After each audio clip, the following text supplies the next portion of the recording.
If you've already met your soulmate, lucky things, how did it happen? Was it at a dance or at a pub? Were you introduced by friends, blind date, maybe you met at a club? Was it a random encounter or at work? It's very likely, actually, that you might have met online. However you managed it, though, congratulations. You are very, very lucky. But what if you're not the kind of person to trust to luck? Someone like, oh, I don't know, Professor Don Tillman. Graeme Simsion is Don's creator, so no one knows him like he does, and he's been talking about him in untold media interviews and festival appearances for the past year or so. Let's see if between us we can come up with some new questions. Graeme, welcome to Wellington to talk about the global sensation that is the Rosie Project. Thank you very much. Lovely to see you again. We thought we'd start, we were just having a little chat beforehand, with a show of hands for those of you who haven't read the project. It's not a wrong answer, don't feel embarrassed, but it just helps us. Excellent, great. We will be calling on you for the 90-second summary of what the book is about. Let's knock that off first. Let's knock that off first. Okay, this is Professor Don Tillman. He's 39 years old. He's a professor of genetics. He's tall, he's good looking, he's a martial arts expert, he's a gourmet cook. He should be extremely attractive, as he puts it, to a wide variety of women. Unfortunately, he has a fault. He is socially incredibly inept. Read Asperger's syndrome, if you like. And as a result, he's never had a second date. But at this age of 39, he decides it is time to find himself a life partner. Why? Well, married men live longer, they're happier, science shows. So he sets out to find a partner the only way he knows how, scientifically. And if I might read a very short excerpt, he thinks, oh, I'll do it. I'll stand up for it and everything. A questionnaire. Such an obvious solution. A purpose-built, scientifically valid instrument incorporating current best practice to filter out the time wasters, the disorganized, the ice cream discriminators, the visual harassment complainers, the crystal gazers, the horoscope readers, the fashion obsessives, the religious fanatics, the vegans, the sports watchers, the creationists, the smokers, the scientifically illiterate, the homeopaths, leaving, ideally, the perfect partner, or, realistically, a manageable shortlist of candidates. Anyway, his buddy, the unreliable Jean Barrow, professor of psychology, whose goal it is to bed a woman from every country of the world, and his mentor, suggests that he field test the questionnaire, and into this mix comes Rosie, who checks none of the boxes on the questionnaire, but she's on a quest of her own to find her biological father. Her mother had a one-night stand on a graduation night. She knows that her biological father is one of the men in the graduation class, but her mother has taken his identity to her grave. But through surreptitious DNA testing, they could find out who it is. And so they go on a quest. And things become complicated from there on, I guess. Very complicated. Complications ensue. We'll come back to the story in a moment, but we spoke, as I say, about 5 months ago, Graeme, and you'd been pretty busy up until that point, and you're just filling me in, and I thought you might find this insightful, the life of a successful novelist. It's a great thing. You're living the dream, but I think people would be interested to know what that dream involves. Well, I guess the exciting thing for me, the absolute critical moment, was when I said I could give up my day job. I'd been an information technology and business consultant. I had my own business and had sold that so I could study writing, and was out there freelancing, doing seminars in database design and other exciting things. And when Text Publishing, who are my publishers in Australia, sold the foreign rights for the Rosie Project, and I did a few sums, I realised I could now live off the earnings potentially of my writing, and I could give up the day job. So it was really exciting. And in my naivety, I thought, I'll now have tons and tons of time to write. What has actually happened is I have about the same amount of time to write, but my old day job is being replaced with my new day job, which I'm doing right now, which is publicity related to the book. Publicity related to the book, and I suppose probably publicity related to the book. Yeah. And travelling the world, which sounds so glam, doesn't it? But reality, you're talking up a lot of air miles by the sound of things, Graeme. It's pretty ugly in the US, and certainly you certainly enjoy the chatting with people who've read the book and all of these sorts of events, but they're like the 1 hour in the day that you get to play, as it were, and the rest of the time you're on planes and moving around and getting up at literally 4 o'clock in the morning to catch a plane and getting to bed at 11 o'clock at night, having not had dinner because there was a dinner event on and you were the only one who didn't get to eat, and so on. And look, I would not trade it for anything. I'm so happy to be doing it, but it isn't about sitting in a garret spending all of your time writing. Talking so much about Don, has that helped you understand him better in a way, all the questions that come at you about him? I mean, has that been valuable because you are writing a sequel, you have written a sequel to it, to get to know him a little bit better? Look, not hugely. I felt at the time that I wrote The Rosie Project that I knew Don very, very well by the end of writing and editing that book. I was a little worried that I might not be able to maintain that as I worked towards the sequel, and I tweet as Don Tillman. It's Prof. Don Tillman, if you're interested. And that just helps keep the voice going. But when I sat down to write the sequel, it was still there, and I don't think it had been changed or informed by anything very much that I discussed, which I think was probably a good thing. I guess the worry could have been, in a way, falling out of love with Don. Sometimes when you talk about something a lot or you analyse it, but I mean, you're here just as enthusiastic now talking about Don as when I met you 5 months ago, as I'm sure you were a year ago. Yeah, look, I think the risk for me was the Asperger's angle. People say, how much research did you do on Asperger's syndrome? Because Don very clearly has it. And my answer was, I did no research on Asperger's syndrome until the character of Don was set in concrete. And that was because I didn't envisage him as having Asperger's syndrome. He was based on or inspired by people I met in information technology.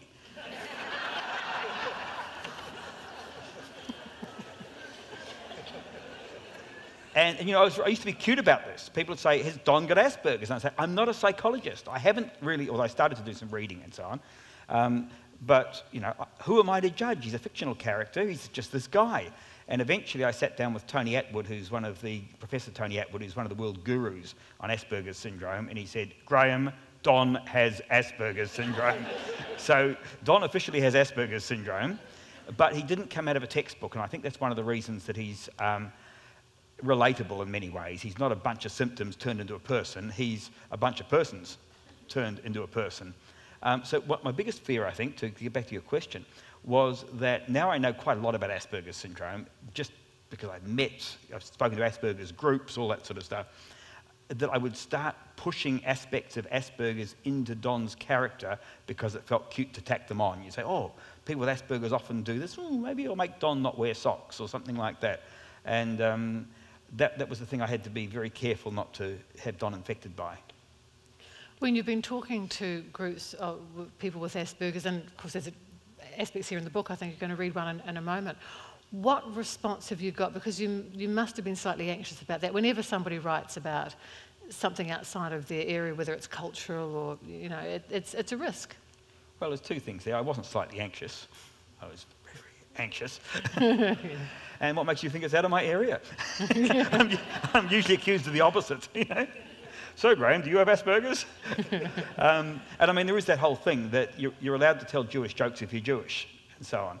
So, my mentor in comedy is a man called Tim Ferguson, who does an hour of stand-up called Carry a Big Stick, which is all about having multiple sclerosis, which he has. But I guess it would be very hard to stand up and make jokes about MS if you didn't have MS.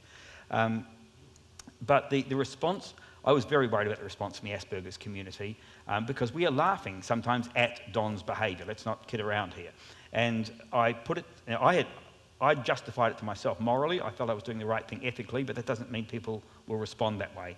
So I got out to about half a dozen people before it was published who either had kids with autism or Asperger's or who identified as having Asperger's themselves, including one person who identified as having sort of hardcore autism. And I got 100% positive feedback from that group. So, okay, I nevertheless expected there to be a backlash. There's been almost none. People who identify as having Asperger's have almost uniformly embraced it, except on the launch. Here I am. This is the great moment. The launch of the book, got friends, family, rent-a-crowd, everybody crowded into this bookshop in Melbourne. And I finished, they get the applause. And this guy marches straight up to me and he says, my name is David, I have Asperger's, and I have a problem with your book. It was like, oh, you know how much I needed this? And I said, so what's your problem? And he said, page 33, line 17. He says, Don says he doesn't want a woman who is mathematically illiterate. The word is innumerate.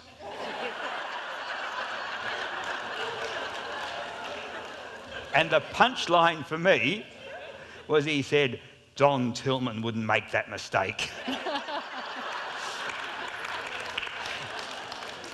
And I said to him, I'm glad you mentioned that, because in fact my US editor picked it up, and I confirmed with friends of mine who are mathematicians, yes, I have friends who are mathematicians, who said, no, they're quite different.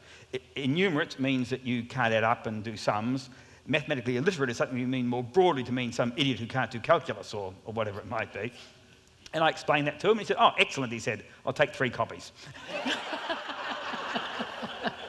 To which I said, why 3 copies? And he said, because I want to give it to my friends to show them what it's like to have Asperger's. Which is, and that, I've got to say, that has been the most gratifying feedback. Undoubtedly the most emotional moment I've had around this was I had somebody line up for signing, and she said, I had a brother who had Asperger's and struggled enormously socially and professionally and so on. He had a very difficult life. And it was not until he was in his 40s he was actually diagnosed with Asperger's, because back in the day it was just kids, and it wasn't really around until 1990s as a common diagnosis. And she said, once we realised he had Asperger's, we all went out and read everything we could on Asperger's, but she said it was only after he had passed away, and reading between the lines, I think he may well have taken his own life, she said it was only after he passed away that we read the Rosie Project and realised what it must have been like for him. And I was absolutely sort of, wow. I mean, I don't regard myself as an expert on Asperger's, but when I talked to Tony Atwood about this, he said, well, of course, Graeme, because we write from the outside. We observe this, we see that, this behaviour is noted, whereas this, be it a feeble attempt at it, is still trying to write from the inside. We're in Don's head. One of the confusing things I find with Asperger's, and there's some in my family, is just how broad it is now. I mean, I only found out the other day that ADHD, which we've all heard of, now seems to come under the Asperger's autism spectrum. And it's just so huge, isn't it? From kids, who really can't talk it themselves, and their future is pretty bleak, through to, very high functioning people like Don. Yeah, look, I would like to see it, I tend to see it as a spectrum that everybody is on, in the same way we're all on a height spectrum, we're all on an extroversion spectrum, even though some of us are very, very introverted. You can say it's a spectrum from great introversion to great extroversion, and we're all somewhere on that. I would guess that someone like myself, who studied physics, worked in information technology, and writes a book with an Asperger's hero, is probably a little further along than someone who likes working with primary school kids, as an example. Having said that, I write fiction, and that's not something that you would expect of somebody with Asperger's syndrome typically. So I get a get-out clause there. But I think I often sign the books, particularly to men, saying there's a little bit of Don Tillman in all of us. And I think that's true. And then at the other end of the scale, and this is where I've had the only real negative feedback. So the only negative feedback I've had from the Asperger's aspect is, a few people who've taken offence on behalf of people who have Asperger's. These are the people who've got no connection themselves with Asperger's, but decide that people with Asperger's would be offended, which in general they're not. And the other is people who have kids who are hard one end of the autism spectrum, who are, don't have speech, who are, by any reasonable conclusion, disabled. And they say, hey, you're running a comedy about someone with autism. Autism isn't funny. And by golly, it isn't when you're at that end of the spectrum. But when you're Don Tillman, you're someone who thinks that he's actually happier the way he is than, when I say he thinks he's as good as the rest of us, well, he doesn't. He thinks he's better. He wouldn't want to be like a neurotypical. He's happy the way he is, and that's where you get some comedy happening, because you've got two people who both think they're right. And we can look at it from both sides of it. This might be the perfect place for the first reading, actually, in the class. The first reading? You like the class reading? Yeah. Okay. Set up for this is very early on in the book, so I'm not going to have too many spoilers here. Don's buddy Gene has thought it might be useful to him, even though he's a professor of genetics, to give a talk on Asperger's syndrome. So Jean, who's a psychologist, a professor of psychology, has said to Don, I can't make this lecture, I've got a date tonight. He's a married man, yes, I know that. He said, I can't give this lecture, I've got a date tonight, can you cover it for me? So Don turns up, finds a room full of parents and kids. I had titled my talk, Genetic Precursors to Autism Spectrum Disorders, and sourced some excellent diagrams of DNA structures. I'd only been speaking for 9 minutes, a little faster than usual to recover time, when Julie interrupted. Professor Tillman, most of us here are not scientists, so you may need to be a little less technical. This sort of thing is incredibly annoying.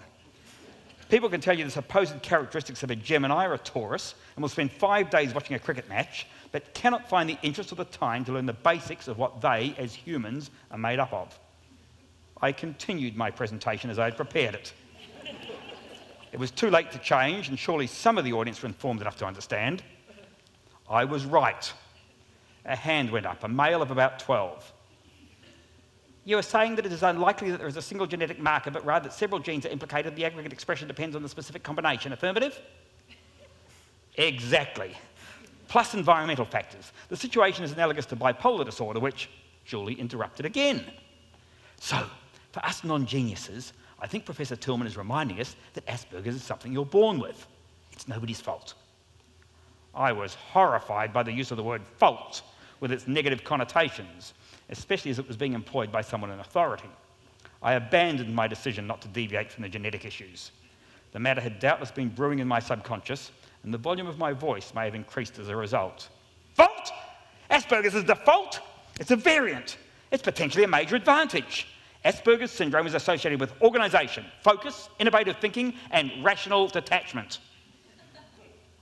A woman at the back of the room raised a hand. I was focused on the argument now and made a minor social error, which I quickly corrected. The fat woman, overweight woman at the back. She paused and looked around the room, but then continued. Rational detachment. Is that a euphemism for lack of emotion? Synonym, I required. Emotions can cause major problems. I decided it would be helpful to provide an example, drawing on a story in which emotional behaviour would have led to disastrous consequences. Imagine, I said, you're hiding in a basement. The enemy is searching for you and your friends. Everyone has to keep totally quiet. But your baby is crying. I did an impression, as Jean would, to make the story more convincing. Wah! I paused dramatically. You have a gun. Hands went up everywhere. Julie jumped to her feet as I continued. With a silencer. They're coming closer. They're going to kill you all. What do? The baby's screaming. The kids couldn't wait to share their answer. One called out, shoot the baby. And soon they were all shouting, shoot the baby, shoot the baby. The boy who asked the genetics question called out, shoot the enemy. And then another said, ambush them. The suggestions were coming rapidly. Use the baby as bait. How many guns do we have? Cover its mouth. How long can it live without air? As I'd expected, all the ideas came from the Asperger's sufferers. The parents made no constructive suggestions. Some even tried to suppress their children's creativity. I raised my hands. Time's up. Excellent work. All the rational solutions came from the Aspies. Everyone else was incapacitated by emotion.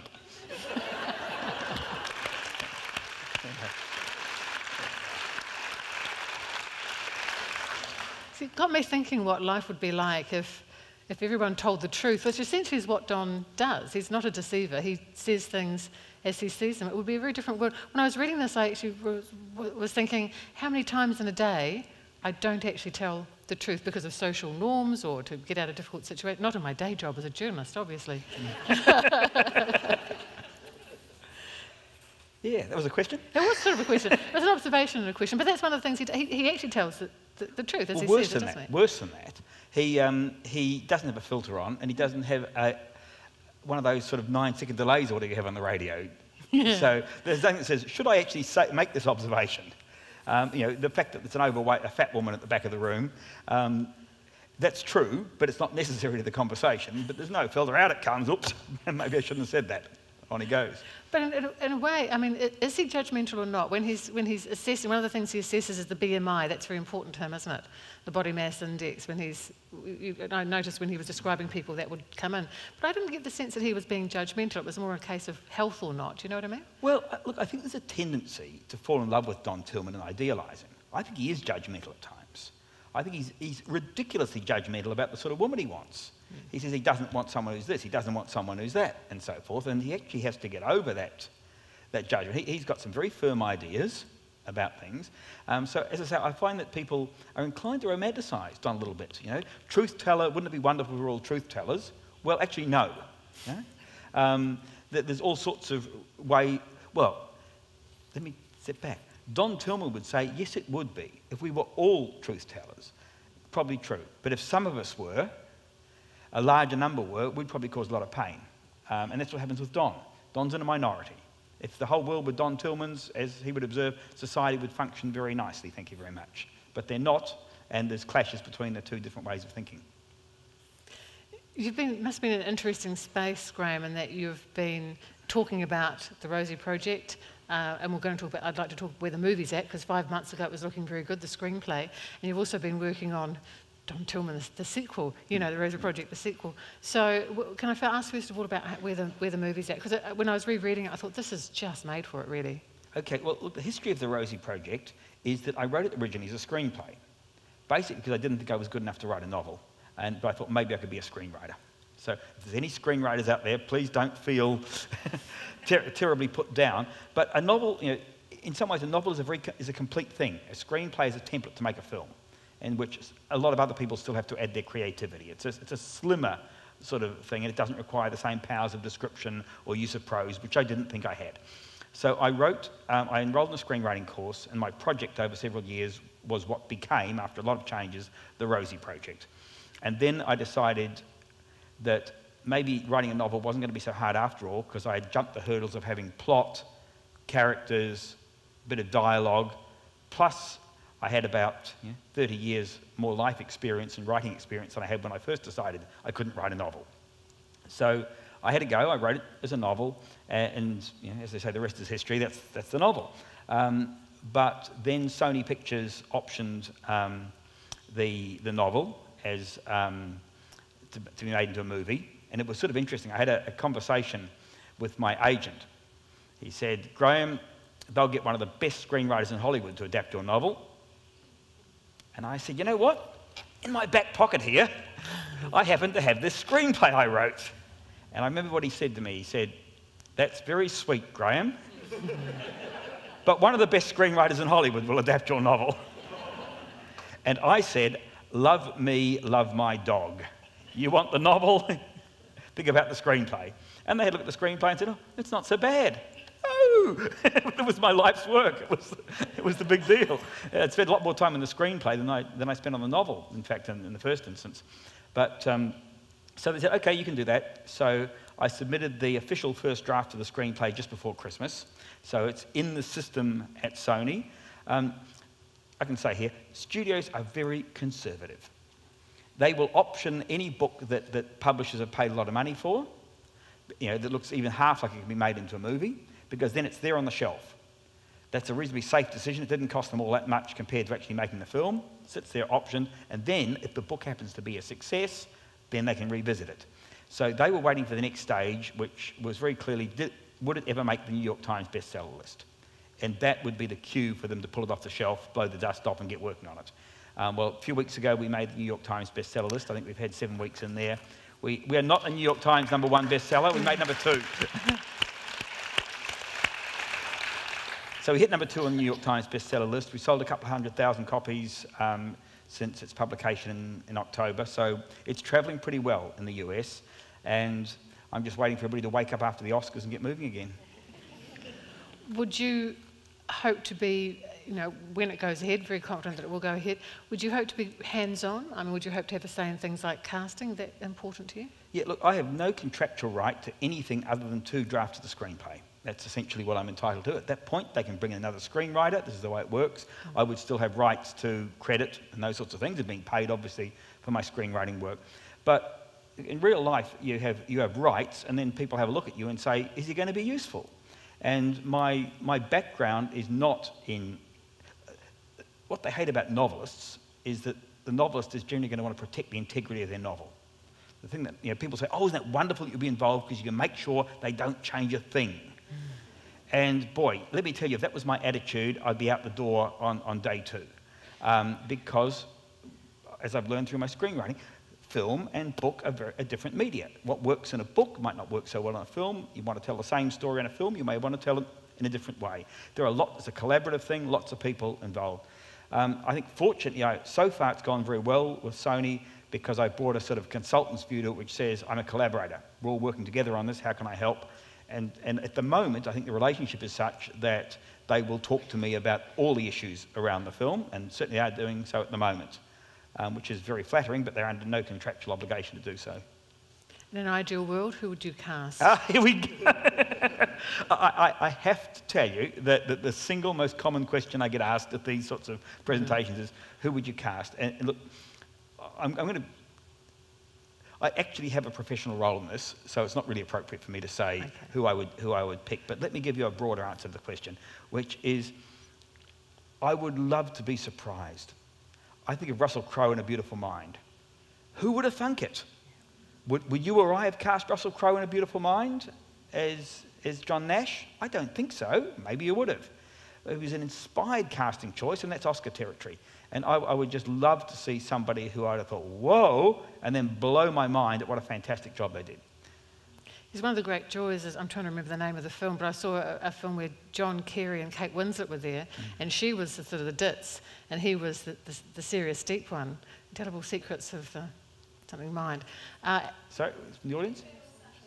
Eternal Sunshine of the That's the Spotless one. Mind. That's exactly right, and I love that DVD. But I thought that sort of thing, as you say, can be surprising as well, that you move things around away from the stereotypes. Absolutely. I mean, the names that get kicked around, and these are not my names, the names that get kicked around are Steve Carell, John Hamm, Benedict Cumberbatch, as Don. Those are names that I've seen mentioned a few times. Probably Benedict Cumberbatch is everybody's darling at the moment. But the trouble is that's because they've seen him as Sherlock Holmes, and they then imagine him in a very similar role, whereas what the actors are looking to do is to break out.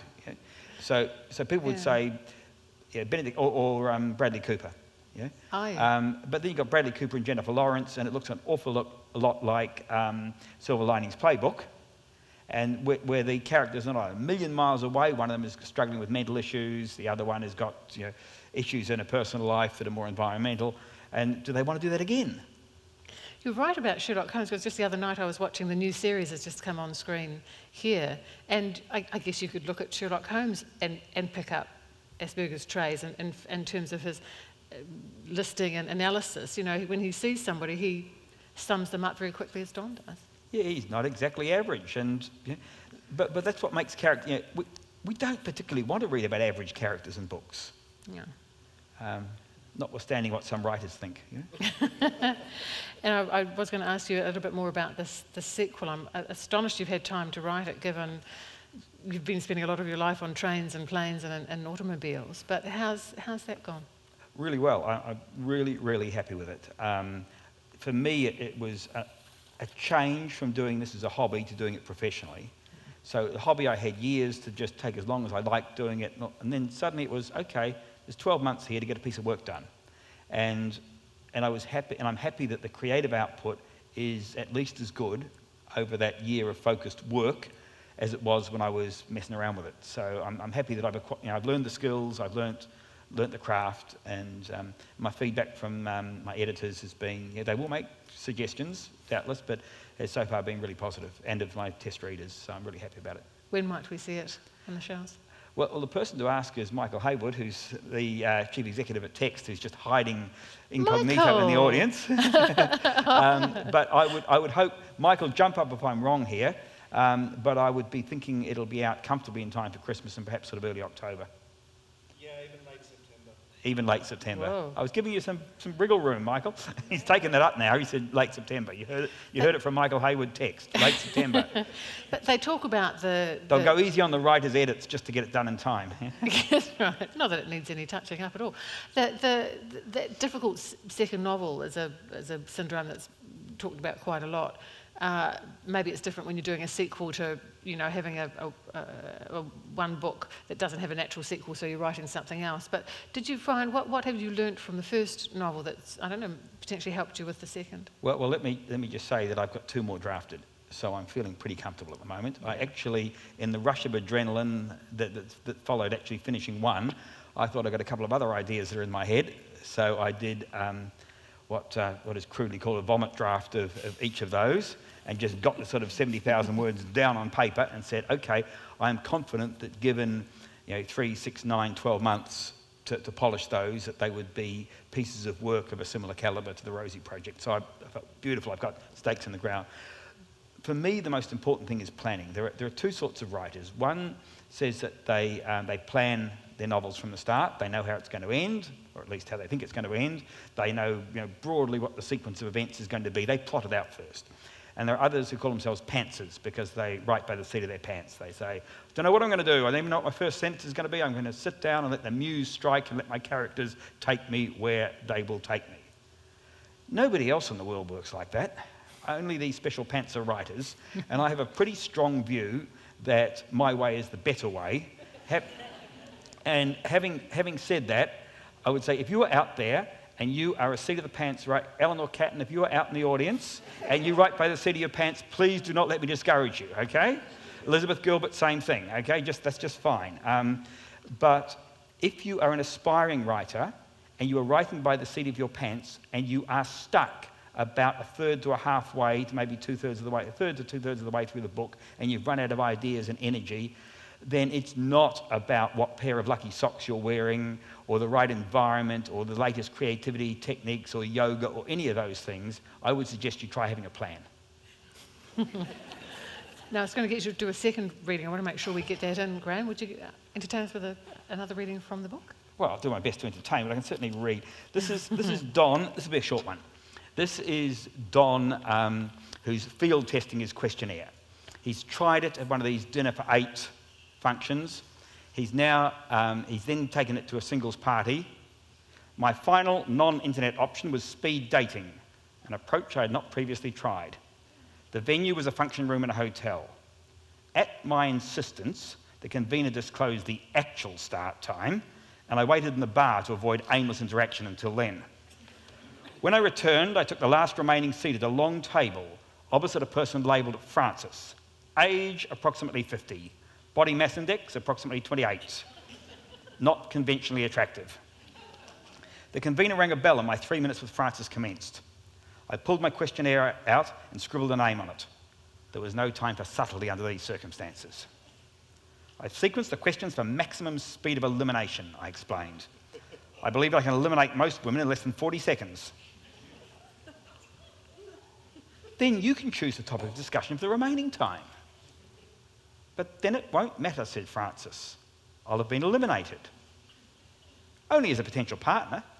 We may still be able to have an interesting discussion. But I'll have been eliminated. I nodded. Do you smoke? Occasionally, she said. I put the questionnaire away. There are a couple of lines that Don says that, especially on the rereading, just really got me in the gut, actually. And one of them was that he was an expert at being laughed at. Yeah. And I've thought about that actually rather a lot, and the way that you can deal with that scenario, that an expert at being laughed at.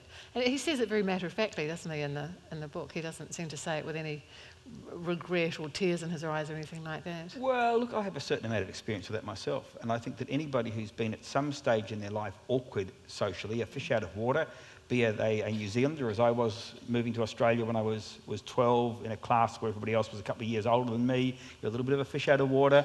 What do? People tease you for your difference, you make a joke of your difference.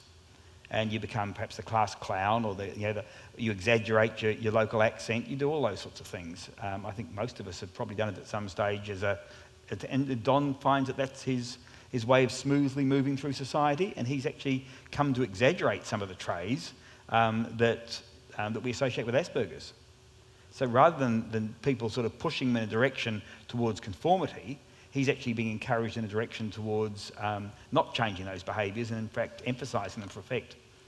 Yes, I admired him for that, actually. And another line was that they're talking about children, and he said, well, I don't think I'd have children because I'd be an embarrassment to the children as well. And again, in the reading of it, it was quite a straightforward thing to say, but again, that when you read it, it's going, oh, to feel like that, you know. And Rosie comes back to him and says, all parents are an embarrassment to their kids. and this is one of the problems, is that if you are like Don, you start to wonder what things are part of your syndrome and what things just everybody does. So, without giving away the deep plot of the next book, in the following book, Don struggles with the glad wrap, with the cling wrap. And someone says to him, oh, you drive me nuts, you can't even do a basic, I can stand you being weird, but you can't even do a basic thing like that. And someone else sort of steps in and says, everybody, all men struggle with cling wrap. It's normal. It's not because you've got Asperger's that you're struggling with cling wrap. I feel that I've done Rosie a disservice by not actually talking about her, because she's crucial to the Rosie project. And I assume that you had, Don came first, and then you had to think about the perfect, imperfect partner for him. Was she a construct for him, or did she take on a life of her own as you started to write? So I came up with a perfect, imperfect partner for Don, and her name was Clara. She was a PhD student in physics. She was Hungarian, she wore thick glasses, and they met over a chessboard. And that was the Clara Project. And this story was called the Clara Project for 2.5 years. And at a certain point, I realised it wasn't good enough, even though it had been nominated for a prize and all sorts of stuff like that, and I threw the whole thing in the trash, and all I took out was Don Tillman, personality, changed his profession, made him a geneticist. One scene, which you might recognise as the jacket incident, and I left Clara in the bin and constructed Rosie. So, I've got time for a quick story? Absolutely. So, they say that a character is a third someone you know, or some people you know, a third yourself, and a third you make up. And that's Don Tillman, let me tell you, okay? It's also his unreliable buddy Jean, and so on. But Rosie, I would have said, was different. She was a technical construction. I needed somebody who would be someone who checked none of Don's boxes. So she absolutely was contrary to everything he thought he wanted, but on the other hand, she had to be someone that he needed. And then it had to work the other way too. I didn't want her to be what they call a manic pixie dream girl, just someone who's only there for him without any real motivation of herself. One of the great things that screenwriting teaches you is to check your script from the point of view of all the main players, because if Jennifer Lawrence picks up that script and says, there's nobody in this character, she's not credible, she doesn't have a proper backstory, there's nothing interesting about her, I'm not playing her, then you're in deep trouble. So you have to have characters who are internally consistent, even if they're secondary characters. So I wanted someone who needed Don, even though her initial reaction to him was unlikely to be positive. She had to need him for some reason. And my wife, who's a professor of psychiatry, and I sat down and constructed Rosie, constructed her backstory. We know her inside out. We know what went wrong in her childhood. Her mother died at the age of 10. There's a lot of stuff. Why is she searching for a father? All this stuff had to fit in. And if you'd asked me up until about 3 months ago, was there a trace of anybody I knew in that character, I might have loosely said, she speaks a bit like my daughter. I imagine her looking a bit like somebody in my writers group, but there's not much. Anyway, I'm at a book signing. This guy walks up to me and he says, Graeme, I know where you got Rosie from. He said, this is the funniest book I've ever read in my life. I've read it 3 times. Kills me. It's the best book I've ever read. Not just the funniest, the best book I've ever read. He said, I just love it. You got to sign it for me, but first I know where you got the Rosie character from. I said, no, she didn't come from anywhere. He says, oh, yes, she did. And I said, well, you tell me. He said, the woman we were both married to. My first wife from more than 20 years ago. And when you thought about it... And when I thought about it... The word is inspired by, but it was at the moment. Pleased to meet you. His name's Graeme, by the way. Obviously. Fantastic. All right, I promised you time to ask questions, and I'm a woman of my word now. Just if you could wait for the microphone. There's one down here. Can you make sure you get the one from the gentleman in the front? He explained beforehand he's an obstetrician and he's got somebody in labour and he's got to get away straight away. You will let him, at the signing, I promise he can come to the front of the queue. His name's David, he's in a grey shirt, okay? No, that's but right. He's got down here first. So I'll let David go first. I believe I've just been fictionalised. Graeme, you have one of the strongest personalities I've ever seen on this stage, and I see a lot of people on this stage. I therefore surmise that you are at risk of a trap where you go to write as entertainingly as you can speak and need to develop a whole new toolkit for that, because tone of voice tricks will not translate onto the page. You need to learn different things to achieve the same effect. And I'm just curious, was that difficult? Was it difficult to find the voice? What I'm asking is, how on earth do you write as entertainingly as you speak when you're as good a speaker as you are? Well, that's a very kind sort of question. So thank you for that question. You may go to the head of the queue. But Don Tillman wrote this book in a big way. Once I had Don Tillman's voice, that wrote the story for me in many ways. Obviously, I had to do some work. But Don Tillman as a character, I almost feel I've been gifted Don Tillman as a character, and I would add very few writers are gifted more than one comedic character in their lifetime. Most comedy that you read is memoir, and therefore the author is that comedic character, be it Benjamin Law or David Sedaris, or there it is, writing memoirs. And then you get people like, I guess, me with Don Tillman. They've got a comedic character, and all the comedy flows in. I think I say John Mortimer with Rumpole of the Bailey. And often you find that character is not a million miles away in background from the author. So I consider I've been gifted. I've been lucky enough to stumble upon Don Tillman as a comedic character. Wherever he goes, comedy comes. If I keep his voice authentic, if I make him do what he naturally would do, rather than try to force him into a plot that isn't him, then the laughs come almost automatically. So it's very much a case of voice and personality carrying it through. Yes, I have to do all the hard yards of plotting it out and so forth, but the comedy is and there's techniques for comedy, there's a rule of three and there's the reversal and all of this, but what's really carrying it is the consistent voice of Don Tillman. Is this woman waiting for you? I'm really anxious about her now. The baby, the child in labour, was that the one you were talking about? Yeah, he's the obstetrician in front. See, I'm a little bit like Don, that I take things very literally. Do we have another question? Any more questions? It's a great opportunity to have, and honestly, he's very candid, so make the most of it while you can. Can't believe there are no other hands up. We need to take, over here. The designers, I chaired a session earlier on, and they were giving away free fonts, commercial fonts, for people who ask questions. I've never seen hands go up so quickly. Incentives are good things. Kia ora, Graeme. I really enjoyed your book too and laughed out loud, and that was a real treat, so thank you.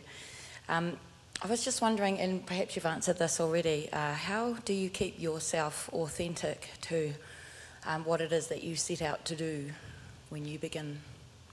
Well, yeah, some people wonder about the authenticity of what I set out to do. I was giving a talk at Warwick University about a month ago, and someone said, "Are you disgusted with yourself for writing genre fiction?" I thought, I'm not quite sure how I answer that, but I mean, the short answer is that I think there's a lot of value in genre fiction, and I wouldn't have done it if I was going to be disgusted with myself. But I'm not trying to be too arsey about this. I'm trying to tell an entertaining story as well as I possibly can. I keep in mind my comedy mentor, I mentioned Tim Ferguson's mantra, make them laugh, make them cry, make them think. That's what I'm trying to do. I'm trying to get through to people, but I'm not thinking of the audience all the time I'm writing. I'm thinking of telling what I believe is an authentic story. And where I wouldn't be true to myself, and I think I mentioned in the answer to David, would be if I made Don Tillman do something that was out of character in order to further any of those aims. So laugh, cry, think all have to come with him acting authentically. So as an integral character. Does that sort of get broadly where you wanted to go? Hi. You say you're not arty, but I actually think that you've taken writing to a whole new level. in that I can't recall another book in which a character is so aware of the world and the reaction of the world as he's moving through the world. And I just think it's amazing, and I think you've set a real high standard there for other people to try and achieve. Well, I hope you're on the Booker Prize committee. I wish I was too. That's very, very kind of you to say that. Look, I think what you're seeing is the world seen through different eyes, and I'm certainly not the first person. Look, Helen Fielding does it in Bridget Jones's diary. It's, you know, now, whether if you relate very strongly to Bridget Jones, you'll say, wow, there's a worldview that is more authentic or real than has been put on the page before. I'm not suggesting you necessarily relate closely personally to Don Tillman, but you see something. He's seeing the world through a different lens. The analogy I'd give is, you know, the observational comedian gets up. The observational comedian says, so what's this about? I mean, I can't do it without a microphone in my hand. Just, what's this about? I mean, you know, this having to wear a jacket at a restaurant. I mean, what's that about, having to wear a jacket? I mean, they're there to serve you. But now, we know that the comedian knows what it's about, having to wear a jacket at a restaurant. They're temporarily pretending to be the man or woman from Mars who doesn't understand the things that we all understand in society. Don is that man or woman or man from Mars who genuinely doesn't understand what's going on with that jacket that you have to wear to a restaurant. And as such, he's almost a quintessential observational comedian. He's forensically examining the things that we do and take for granted. And I think that's what you respond to, that here's someone who is uncovering things that you have taken for granted and taking a hard look at them from another perspective. And you say, whoa, I never saw that before.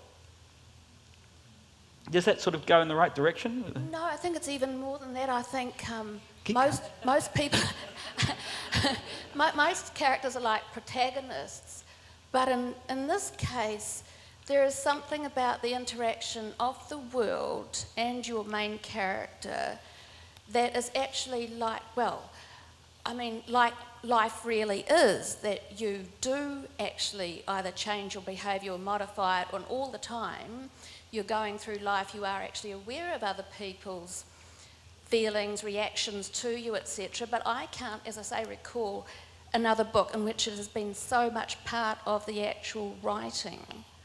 Yeah, well, I would just say that Don is by no means a unique character in fiction, but I don't know that world has been particularly explored in first person. I haven't read The Curious Incident of the Dog in the Night Time, because I don't want to be influenced by it in my writing in particular. But I gather from people who've read that's a child's point of view that we're talking about there, that something similar is going on.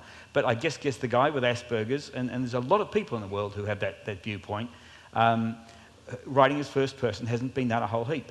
So, you know, if I've added something fresh and I've got the book out there that's different and, you know, close to unique, then I'm obviously very happy to have done that. So thank you for your very kind words. We've got probably time for one more. You've obviously had a very interesting apprenticeship to finish the book. You talked about the throwing away of the script and the throwing away of, I think if I understand it correctly, the first version of the book to get to where you are on the Rosie Project. Now as a tradesman writer, a craftsman writer, how did you find writing the follow-up? Was that something that's resulted in lots of words going into the rubbish bin, or did it flow from the pen onto the page, the story well-rounded? The latter. It went very well for me because, look, I'm a little bit of a theorist about these sorts of things. You know, a reflective practitioner, I guess. I do stuff and I try to think about what worked and what didn't work and try to keep doing the stuff that worked and stop doing the stuff that didn't work. So I had a whole lot of practice of learning the craft with the first book, and it was pretty painful. I did a whole lot of stuff that went in the bin. But what I was trying to do was not do the stuff that goes in the bin again, but, you know, work on the stuff that worked. So I planned it carefully, and I got to New York late last year, in December of last year, and I needed to get ahead of the game. I needed to write 40,000 words and finish the book. So I thought, I've got 20 days in New York, which is where the second book is set, by the way, so it was a tax-deductible trip. And 20 days, 40,000 words, that's 2,000 words a day. Okay, I quite enjoy a drink. And and I enjoy having a drink in New York. And I was with my wife, and the kids are there for a while. I said, okay, if I don't write my 2,000 words, no drink. I did not miss a single day. My wife said to me Christmas Day, she said, you're up early for Christmas Day at 2,000 words to write before we have lunch. And but it was a really good affirmation for me that with a plan in place, I could go to the office, as it were, write 2,000 words and have a social life and that on top of that. I thought, this is professional writing. I'm very happy to be able to do that. So yeah, it went a lot better, a lot easier.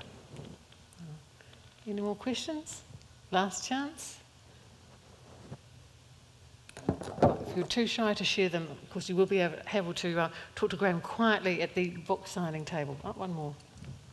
Well, you did say the last one was the last one. People probably took you literally. I know.